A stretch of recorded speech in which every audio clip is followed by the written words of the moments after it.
L'objectif de cette rencontre, c'était de créer un peu cet espace de convergence de volonté et de diversité des perspectives en matière de pollution pour apporter des solutions africaines. Donc cet atelier, c'est une première dans son modèle. Il consiste à ne plus être en Europe et de discuter de façon globale en noyant les problèmes africains dans ces problèmes globaux, mais de créer un peu un segment africain qui permet de répondre des préoccupations de l'Afrique par les Africains et des solutions qui sont purement africaines.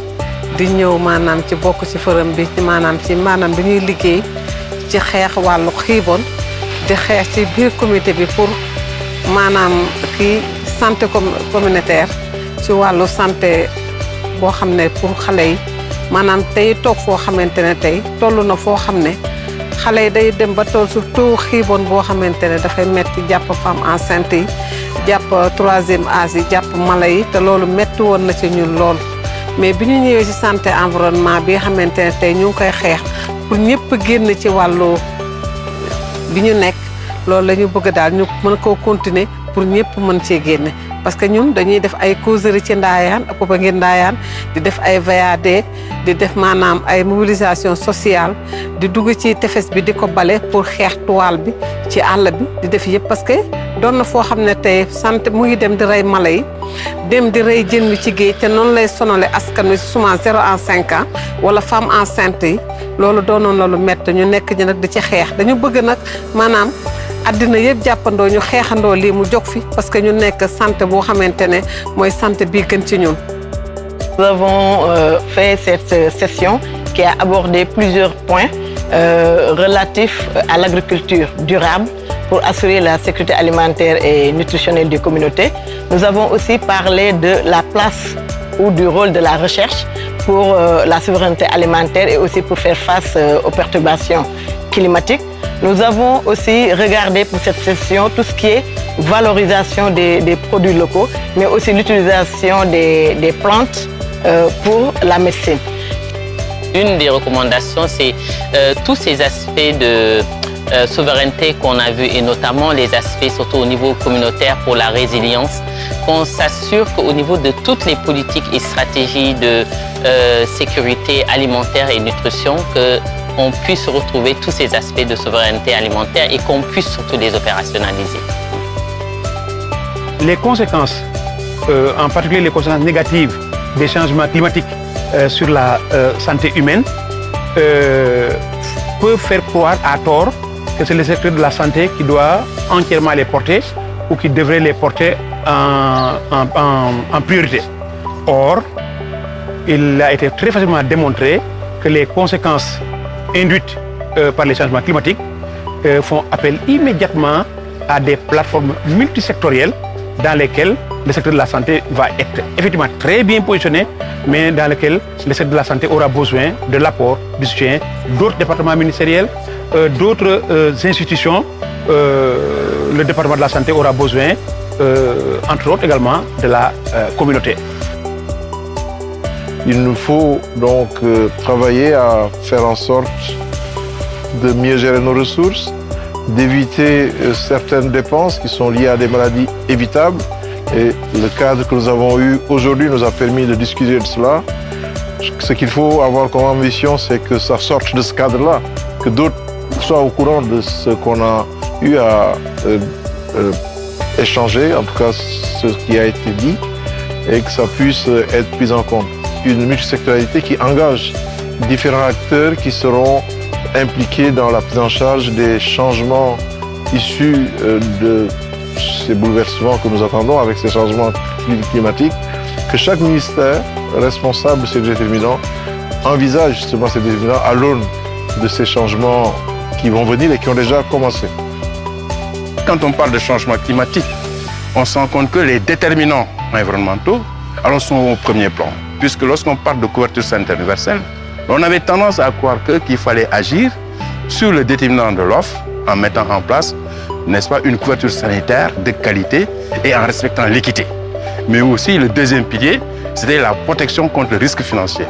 Mais que non, on s'est rendu compte que si on veut bien soigner, il faut tout faire pour avoir moins de maladies. Donc, avoir moins de maladies pour mieux soigner. Et ça ne peut s'obtenir qu'en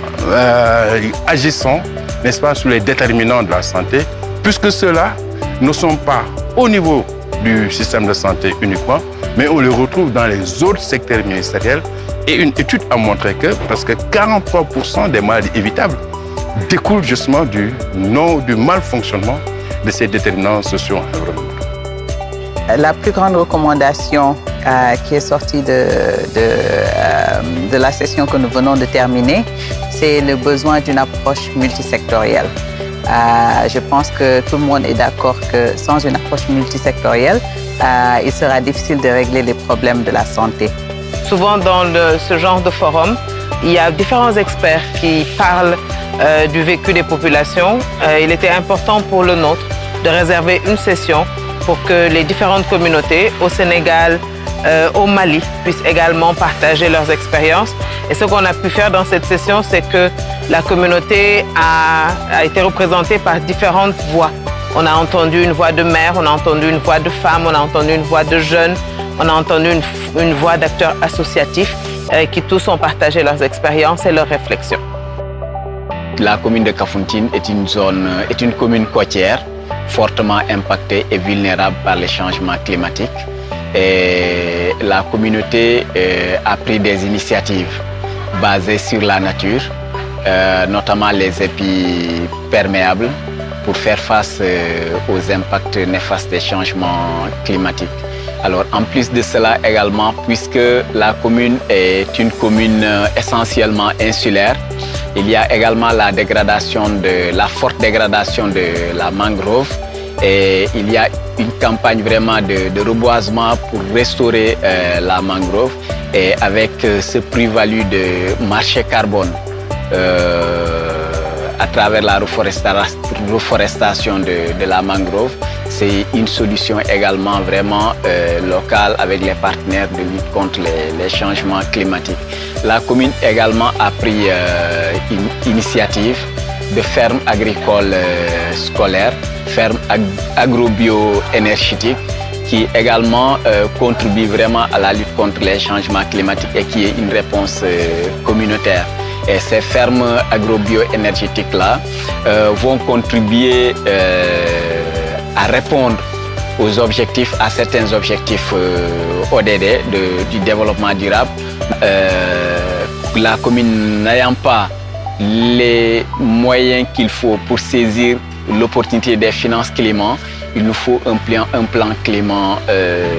communautaire. Et là, à travers les partenaires également, je pense que nous pourrons vraiment trouver pour mieux faire face vraiment à ce phénomène de lutte contre les changements climatiques. Ñun dañuy liggéey ci mangrove bi dañuy restaurer mangrove bi di xeex itam affaire plastique ndaxte plastique bi dafa bëri ci biir dëkk bi kon ñun dañuy jël plastique bi di ko transformer en ay pavé di itam di xeex ngir déforestation mangrove bi nga xam ne ci la jën yi di ñëw di nen di ci def di ci yàkki seen doom yi donc ñu ngi koy xeex di xeex loo xam ne fépp foo xam ne gis nañ ne mangrove bi mu ngi fiy yàqu ñu di ko restaurer ndaxte mangrove bi dafa am njëriñ ci àdduna si su dee côté Joal mangrove bi da di paravent au niveau foofu Joal boole ko itam ak carbone bi nga xam ne moom lay emmagasiner di ñu jàppale ci suñu dund nga xam ne dañuy am air pur foofu teg ci dinañu am santé boo xam ne vraiment dafa baax ak te itam dañu am les produits halieutiques comme paañ bi yoxos beeg yooyu yëpp dañ ko ciy am fii ñu ngi fi nag di participer ci forum boo xam ne vraiment ñu ngi fiy jële loo xam ne suñ demee dinañu yokk bu baax ci suñu liggéey Joal ndaxte forum bi intéressant na te am na solo boo xam ne liñ ciy jële daal vraiment dañ ciy sant yàlla bu baax mu yokkuñu ci suñu liggéey.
Pendant cette organisation, c'est vrai qu'on a vu des représentations,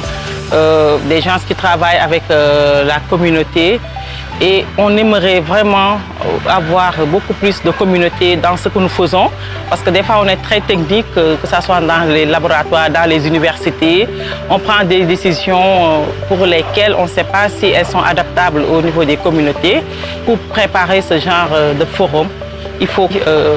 inclure les communautés à l'amont et aussi au retour de ce forum, partager les conclusions qui ont été retenues lors de ce forum pour que des actions concrètes puissent être prises par les décideurs publics. Je pense que nous devons d'abord prendre conscience du fait que tous les chocs et toutes les crises que nous avons, ça commence au niveau des communautés.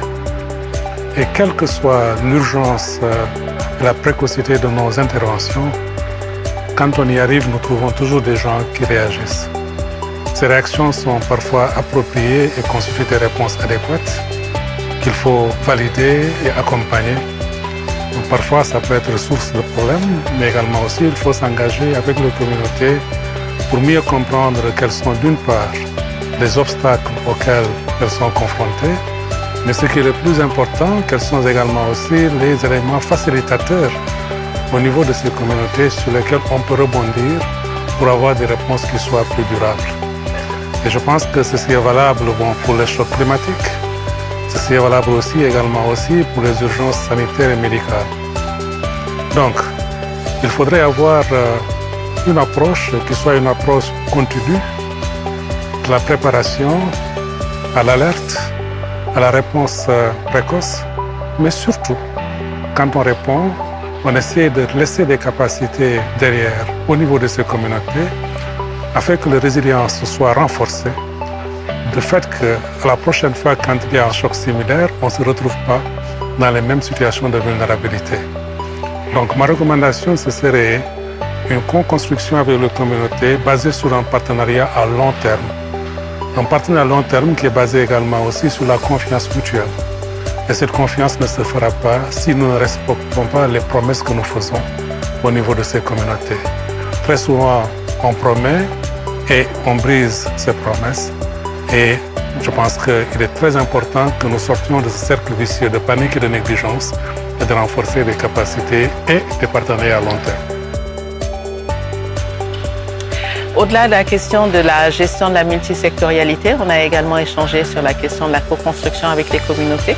Pourquoi est-ce que c'est important? Parce qu'on le sait très bien, lorsqu'il s'agit des effets du changement climatique, pour rester dans la thématique qui nous réunit aujourd'hui, ça commence d'abord au niveau de la communauté et c'est au niveau de la communauté que ça se termine. Et notre action n'aura de sens que s'il est en mesure de pouvoir intégrer ce principe et faire de sorte que la communauté soit là avec nous dans l'identification des besoins, que la communauté soit là également dans l'identification des solutions et qu'ensemble,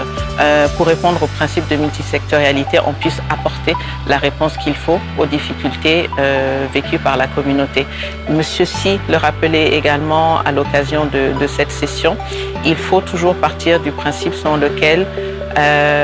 finalement, nous sommes des intervenants qui, à un certain moment ou à un autre, devront quitter la communauté. Mais c'est la communauté qui est là tout le temps. Donc, notre intervention ne peut avoir de sens que si elle prend suffisamment en compte cette réalité et qu'elle implique cette communauté dans l'ensemble des processus, parce que on se rappelle très bien que tout ce que l'on fait sans nous, on le fait contre nous, et c'est une façon pour nous de faire de sorte que ce principe soit effectivement mis en application.